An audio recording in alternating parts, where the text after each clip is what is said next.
드라마나 영화 뭐 그래봤자 몇 시간 안에 끝나는 이야기잖아요. 평생의 이야기를 하지 않으니까. 그리고 결혼을 향해 달려가니까. 달려가고 끝이야 그냥. 거기서부터 시작되는데. 다음에 어떻게 되는지 얘기를 안 해주니까. 그러니까 그 시점부터 여자들이 당황하는 것 같아요. 그렇죠. 이 다음에 이야기는 내가 모르니까. 모르는 일들이 막 닥쳐와.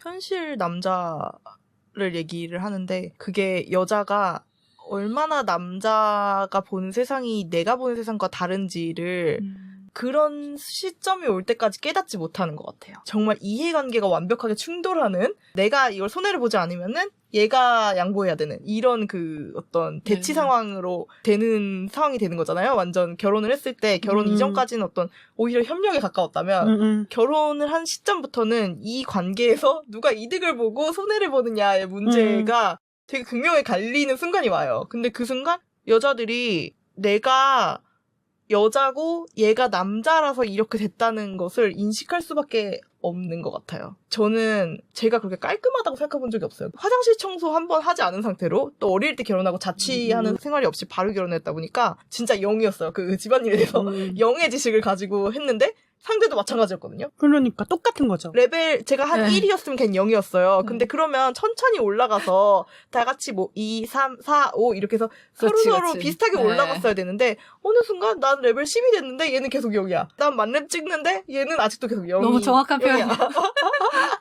분명히 자기는 원래 그렇다고 남자라서가 아니라 원래 세심하지 않고 원래 꼼꼼하지 않고 원래 이런 걸 좋아하지 않는다. 그건 자기가 태어난 성질이다라고 하는데 그걸 어떻게 단정 지을 수 있을까 싶어요. 사실 제가 남자였으면 어떻게 살았을까를 생각해보면 제가 남자였으면 더 더럽게 살고 이거에 대해서 어떠한 의식도 가지지 못하고 그걸 그러니까 더러운 상태를 마음 편하게 있는 게 사실 쉬운 일이 아니거든요. 주부 커뮤니티 같은 거 그때 많이 찾아봤었는데 다들 그냥 제가 깔끔한 편이라서 제 성격이 이렇게 제가 하는 게 편해요. 제가 하는 게 편해요. 남자들은 뭐 근데 사실은 그렇게 길러진 건데 그게 그 순간이 될 때까지는 그런 얘기를 안 해주니까 아무도 그게 얼마나 우리의 양육이 달랐는지를 그 시점에 가서 알게 되는 것 같아요. 우리 시대부터는 대놓고 착취당하면서 자란 그건 아니다 보니까 괴리감이 더 커지는 것도 있는 것 같고 이 대치하는 순간이 오기 직전까지는 모른단 말이죠. 근데 그 순간이 왔을 때 어떤 선택을 하느냐에 따라서 갈리는 것 같아요.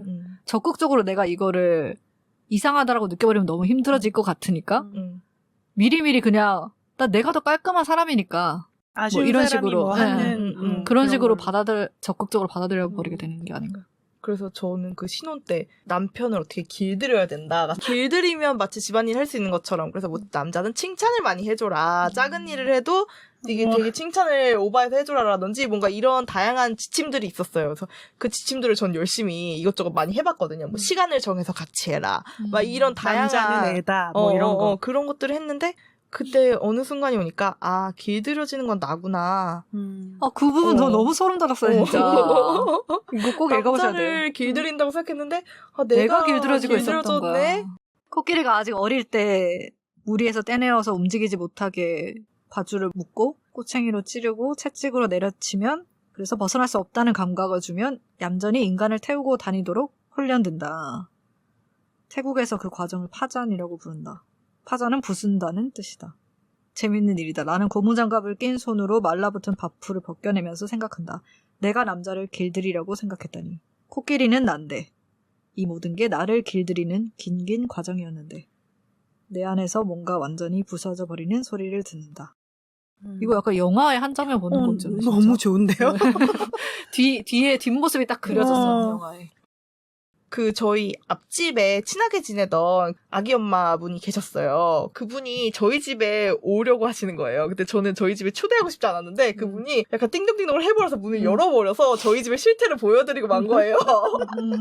근데 그분이 진짜 오히려 뭐 더럽다고 하거나 혼냈으면 그렇게 마음이 안 좋지 않았을 것 같은데 동질감과 연민 같은 거에 얼굴이 이렇게 그 얼굴에 이렇게 비치시면서 자기 언니 같아서 그러는데 자기가 해주면 안 되겠냐고 자기 해주겠다고 하시는데 뭐랄까 약간 이게 진짜 내가 해야 할 일이라고 생각을 하시고 있다는 게 너무 확 느껴지고 자기는 이게 금방 한다고 해주시겠다고 그러시는 거예요. 근데 아니라고 잘 얘기해서 돌려보냈는데 뭔가 어떤 식으로 남들이 생각할지를 너무 알겠는 거 있죠. 그분도 그런 비슷한 경험을 분명히 했을 것 같고 어떤 결말로 갈지를 아니까 어차피 이거는 여자가 해야 되는 일이 돼버리니까 내가 해줄게. 그러니까 이게 선택지가 여자가 행복하고 편하게 사는 선택지가 없고 내가 착취당하면서 힘들거나 아니면 안 해가지고 욕먹거나 둘 중에 하나밖에 없는 거예요. 결혼을 안 하는 것조차 사실은 상당한 불편함을 초래하도록 이 사회가 굉장한 에너지를 있잖아요. 그것 또한 소모해야 되는 거거든요. 근데 결혼을 하는 것조차 결혼을 해서 잘 사는 것조차 너무나 많은 에너지가 필요하고 그걸 마치 여자가 선택해서 피할 수 있는 문제였던 것처럼 자꾸 얘기를 하는 거죠. 이런 남자를 안 골랐으면 그때 결혼을 안 했으면 아니면 그때 너가 결혼을 했으면 어떻게든 합리화를 해야 그나마 괴리감이 안 드니까. 중력이 작용하고 있다. 결국에는 페미니즘이 집중해야 되는 건 저는 그런 문제라고 생각하거든요. 우리가 결혼을 했건 안 했건 상관없이 결혼을 해야 한다는 압박과 그런 식의 여자가 되어야 된다는 압박에 시달리고 있는 거는 누구나 마찬가지인 것 같아요. 그 모습이 조금 다를 뿐 결국에는 그래서 서로한테 공감을 할 수밖에 없는. 라떼는 이거 하고 싶지 않은데 사실 제가 대학교 입학했을 때는 진짜 저희 학교 총 여학생회가 그때 딱 없어졌거든요. 그리고 그때는 이제 된장녀 이런 말들이 막 생기고 정말 실질적인 위협이 되고 있던 시기였고 당연히 어떻게 보면 연애를 해야 되는 거고 당연히 이제 그게 언젠가는 결혼을 해야 되는 거고 이런 인식이 남아있었을 때여가지고 뭐 여초 커뮤니티 지금 보면은 완전 상전벽해죠. 그때는 다 어디 들어가도 어떻게 해야지 남자한테 예쁘게 보일 수 있는지에 온갖 팁들이 존재하던 시기잖아요. 힐 같은 것도 그때는 막 15cm도 신고 다니고 이럴 때예요. 새내기 때 저는 여자로서 차별받은 적이 없어요. 그 말을 했거든요. 근데 지금 제가 이러고 있잖아요. 그걸 보면 그 시대가 짐작이 가실 거예요. 예전에 나와 절규하고 싶은 순간 있잖아요. 알죠. 저는 키가 큰 편인데 그래서 단화 신고 가고 저는 키가 작아서 힐을 높은 걸 신어야 된다고. 그래서 다리가 얼마나 아프던지 그냥. 근데 그게 되게 이혼한 직후에는 약간 원망스럽기도 했거든요. 내가 몇 살만 어렸어도 결혼을 안 했을 텐데 내 인생이 어떻게 달라졌을 텐데 같은. 저도 그 생각했어요. 내가 이 시대만 아니었으면 같은 생각을 안 할 수 없잖아요. 그러니까 할머니들이 좋은 시대 살고 있는 그 말을 나도 한다는 게 너무 슬픈데. 페미니즘이 좀 더 보편화된 상황에서 대학에 입학하고 그렇게 어린 친구들이 진짜 아무것도 모른다고 하면 안 돼. 그런 느낌이 아니라 약간 나의 사정을 전혀 짐작도 못하는구나. 이 사람한테는 이게 너무 당연한 일이라서 그런 시대가 있었다는 걸 짐작도 못하는구나처럼 말을 할 때가 있어요. 근데 그런 걸 봤을 때 나는 내가 어떤 시대를 살아왔는지를 좀 보여주고 싶기도 했던 것 같아요. 이 책을 씀으로써 그 시대에도 분명히 감안을 해가지고 내 행동을 그렇죠. 판단을 해줘야 되는데 여기 110쪽의 그 문장. 그렇게 겨우 만들어낸 안전한 틈새 공간에서 우리가 무엇을 했던가. 우리는 고작 더 예뻐지는 법을, 남자에게 더 사랑받는 법을 연구하고 공유했다.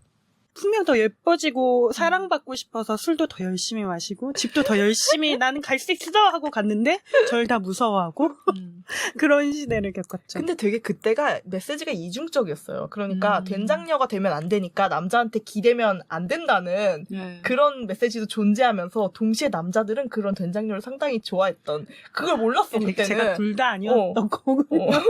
그때 몰랐어. 그러니까 그 된장녀를 아닌 거면 골라서 하신 거고.